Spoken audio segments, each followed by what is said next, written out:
जैसा कि आप जानते हैं कि ये एक इनिशिएटिव लिया है reroute foundation of India, Kashmir कला मंच और इश्तराक किया है JNK academy of art culture and languages और सपोर्टेड बाय हेल्प फाउंडेशन। बच्चों का एक मेला यहाँ पे मुनक्कद हुआ 17 तारीख से, जिसमें शहर ख़ास के 4 स्कूल पार्टिसिपेट करने जा रहे हैं और अब तक 2 स्कूल पार्टिसिपेट कर चुके हैं और आज तीसरे स्कूल की परफॉर्मेंस हो रही है। गर्ज सिर्फ ये नहीं है कि हम बच्चों को ड्रामा करना सिखाएं, उनको स्टेज पे आना सिखाएं। गर्ज हमारा ये है कि बच्चों में एक पर्सनालिटी डेवलपमेंट करने का, क्योंकि थिएटर एक ऐसा आला है जिसे हम इस्तेमाल कर सकते हैं बच्चों की नशोनुमा को ठीक करने में। आमतौर अगर हम देखते हैं कि जब भी हम फेस्टिवल की बात करते हैं तो वहाँ याद आता है कि चलो ड्रामा होगा, लेकिन वो हमारी सोच सही नहीं है, क्योंकि थिएटर मुंसलिक सिर्फ ड्रामा के साथ ही नहीं है, बल्कि थिएटर इंसान को अपना एक आईना दिखाता है। बजाते खुद थिएटर एक आईना है जो मेरी असलियत मुझे दर्शाता है, और यही मकसद, यही गर्ज लेकर हमने जश्न तिफलान का इनकाद किया, ताकि आजकल अब देख रहे हैं कि हमारे बच्चों का रुझान किस तरफ जा रहा है, मेरा बच्चा क्या क्या पसंद कर रहा है आजकल, और कौन सा रास्ता उसने इख्तियार किया है। ये बच्चा ही नहीं है, बल्कि मेरे जो नौजवान बच्चे हैं वो भी कुछ ऐसे हालात में फंसे हैं, ऐसे कामों में फंसे हैं जहाँ से मुझे लग रहा है निकलना मुश्किल है।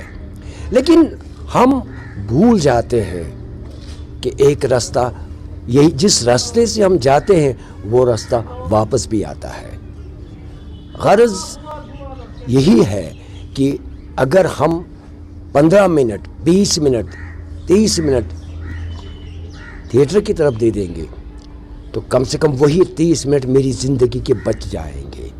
मैं उन कामों से बाज रहूँगा जो आज जगह जगह पे, जिसके लिए हम प्रचार कर रहे हैं कि ड्रग एडिक्शन, ये प्रोग्राम हो रहा है, वो प्रोग्राम हो रहा है। हम चाहते हैं कि ऐसे प्रोग्राम होने ही नहीं चाहिए, क्योंकि जब वो बिद्दत ही नहीं होगा तो वो प्रोग्राम करने की ज़रूरत क्या रहेगी फिर। तो इसीलिए ये पहल की हमने बच्चों को माइल करने की, रागिब करने की। आप आ जाइए, ये भी एक एक्टिविटी है, और ये एक्टिविटी एक ऐसी एक्टिविटी है। बिल्कुल बिल्कुल। अभी तक जो फेस्टिवल अभी तक इस फेस्टिवल में 2 प्ले जो हुए हैं उनमें अलग अलग मैसेज थी। जो पहला प्ले था सोन पगा, तो उसमें यही दर्शाया गया था कि ड्रग एडिक्शन जो पीक पे है तो उसको हम कैसे काबू कर सकते हैं, उससे हम कैसे बच सकते हैं। नंबर 2 कल का जो प्ले था उसमें हमने दिखाया यहाँ पे कि एक सोसाइटी को बच्चे के साथ और एक बच्चे को सोसाइटी के साथ कैसे वाबस्तगी है। अगर मैं सोसाइटी में कुछ, क्योंकि हमने अक्सर देखा है अपने घरों में, जब हम कोई मसला डिस्कस करते हैं तो हम जब बच्चा कोई बोलता है बीच में तो हम अक्सर उसको बोलते हैं कर सौंप चचे ने पाई की। हम उसको वो मुकाम नहीं देते हैं, क्योंकि उसका भी अपना एक राइट है, बोलने का हक है, लेकिन उस हक से, उस राइट से हम उसको महरूम करते हैं। तो कल का प्ले वो था, और आज जो प्ले होने वाला है तो, और आज जो प्ले आपने देखा रो क्या प्रो क्या, जिसे आपकी खिदमत में विजडम पब्लिक स्कूल नूरबाग के बच्चों ने पेश किया, उसके हिदायतकार थे शेख परवेज़। उसमें हमने दिखाया कि अभी हम फ़ोन की बात करेंगे। फ़ोन तो रहमत भी है, जहमत भी है।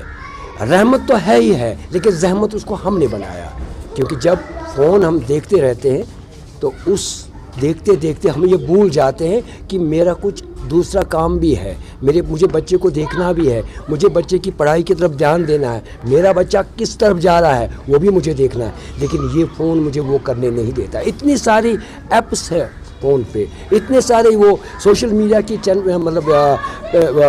ये चैनल्स हैं, तो उन पे जाके अक्सर बेशक हम खो जाते हैं, और मुझे पता नहीं है कि देखते देखते कुछ और भी देखते हैं जो मुझे देखना नहीं चाहिए, और यही हाल होता है। तो उसी को मद्देनज़र रखते हुए आज का जो प्ले है रोव क्या प्रोव क्या, कि हमारे पास था क्या, हमने खोया क्या, हमने पाया क्या।